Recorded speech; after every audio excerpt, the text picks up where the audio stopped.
술과 음식값을 먹고 마시고 지불하지 않고 도망가는 거죠. 소위 우리가 먹고 도망간다 먹튀 사건이라고 하는데 어쩌다 발생한 사례가 아닙니다. 최근에 이 먹튀 사례가 또 교묘해지고 늘어나고 있다 이렇게 얘기를 하고 있는데요.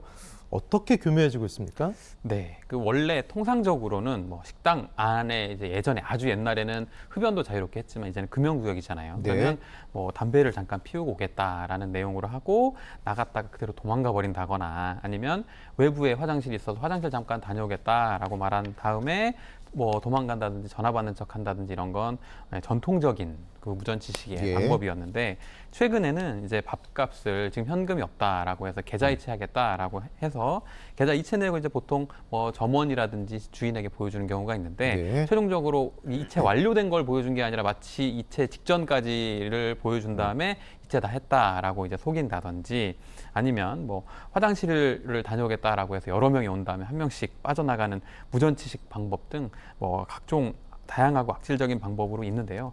여기다가 또 최근에는 한 가지 더 있는 것이 이제 배달 어플리케이션이 코로나를 거치면서 더 활성화됐고 많은 분들이 음식을 집으로 주문해서 하고 있는데 이 현장 결제 기능을 사용해서 도착을 하면 나중에 주겠다라는 방식으로 음식을 받아놓고 음식값을 주지 않는 등 다양하고 교묘한 방식으로 무전취식이 이루어지고 있고요. 마지막으로 이제 한 가지 더 말씀드리면 이제 이게 배워서는 안 되는 건데 어른들이 이런 모습을 보이다 보니 청소년들도 이런 걸 좀 악용하고 있다는 안타까운 얘기도 최근에 접하기도 했는데 뭐냐면 미성년자들은 당연히 그 담배나 술 같은 걸 구입할 수가 없죠. 그래서 만약에 음식점에서 미성년자가 술을 샀다 그리고 그걸 음식점에서 판매했다라고 하면 미성년자에게 술을 판매한 그 영업점 같은 경우는 영업 정지까지도 처해질 수가 있거든요.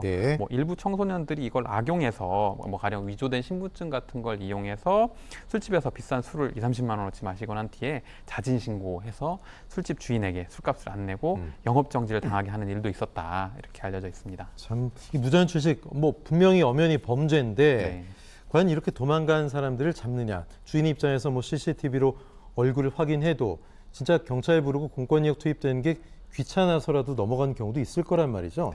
또 그렇게 지문 채취하고 이것도 공권력 낭비고요.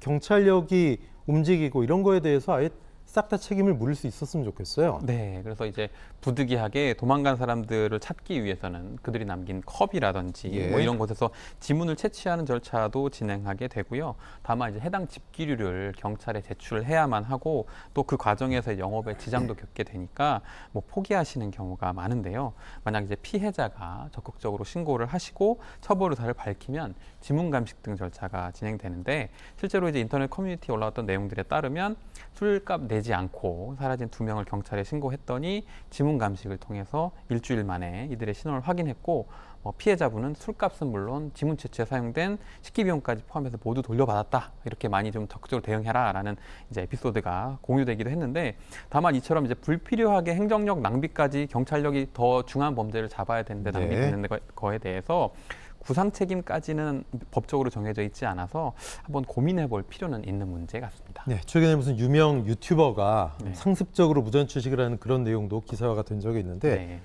사실 다 잡아야 되겠습니다만 이게 경범죄일까요? 사기죄일까요? 과연 어느 정도 처벌 수위가 있는지 궁금하네요. 네. 일단 우선은 명시적으로는 말씀하신 것처럼 경범죄 처벌법에서 무전취식에 관해서 규정을 하고 있습니다. 원래는 경범죄 처벌법을 정하고 있는 건 모든 사람들을 다 전과자로 만들지 않고 경미한 범죄는 다소 경미하게 처벌해서 마무리할 수 있도록 정하고 있는 거고 경범죄 처벌법 제3조 39호에서 무임 승차 그리고 무전 취식에 대해서 10만 원 이하 벌금이나 구류, 과료형으로 처벌받도록 정하고 있는데요.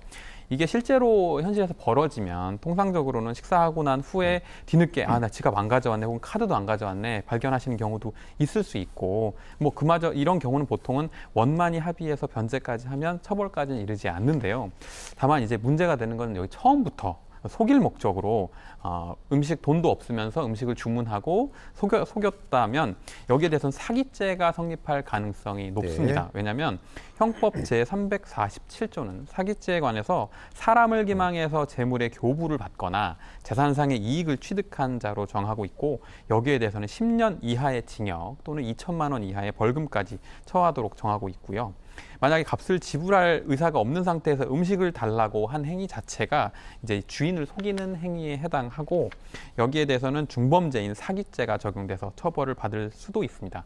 마지막으로는 이제 무전취식이 이제 이것처럼 반복됐음에도 불구하고 계속한다. 이런 경우는 단순 사기죄 정도를 넘어서서 형법 제351조에서는 상습범에 대해서 가중 처벌하도록 되어 있고 해당 사기죄의 법정형의 2분의 1까지 가중되어 처벌할 수 있습니다. 네, 지금 말씀하신 사례가 실제로 이제 얼마 전 기사에서 본 것 같은데 네. 배달 음식을 시켰는데 뭐 나중에 돈 주겠다 이래놓고 네. 상습적으로 범행을 저지른 20대가 네.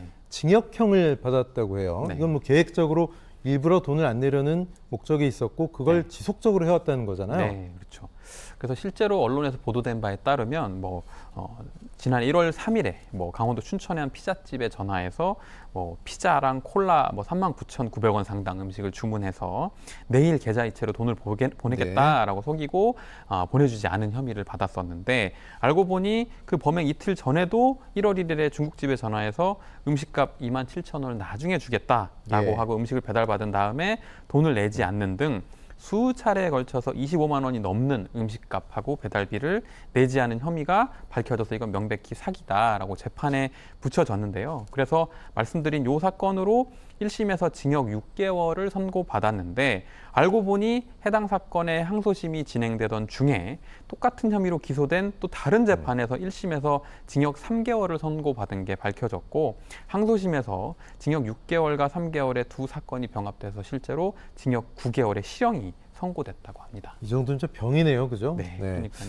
뭐 사실은 경찰, 네. 형사 이런 사법 처리 말고도 네, 어쨌든 자영업자 입장에서는 내가 손해를 본 거를 만회하는 네. 게 중요하니까 네. 민사상 소송을 해서 돌려받는 것도 필요할 것 같아요. 어떻게 네. 보십니까?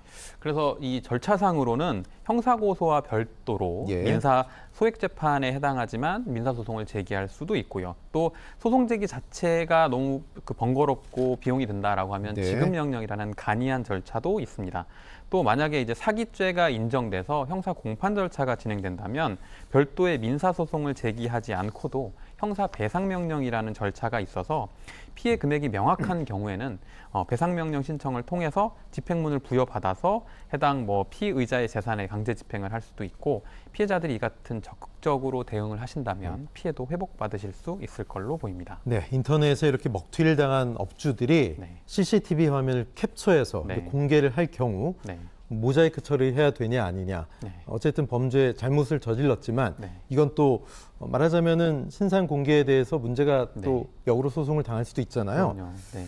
어떻게 보십니까 이 사안에 대해서? 네, 그 CCTV라든지 캡처 화면 같은 걸 공개하시는 네. 건 비록 이제 그 피해자분들이 너무 억울하고 화가 나고 또 그런 가해자들에 대해서 신속히 잡고 이런 건 목적도 있지만 다만 이제 적법한 절차에 따라서 피해를 회복하기 위한 절차를 진행하시는 게 좋고요. 자칫 제가 염려하는 부분은 CCTV에 대한 개인정보 처리자 지위를 가지시거든요. 사장님들이. 그래서 네. 개인정보보호 위반이라든지 명예훼손 같은 어떤 불필요한 분쟁에 휘말리지 않으시기 위해서 그런 행동들은 좀 자제하시는 게 좋다라고 권유드리겠습니다. 네.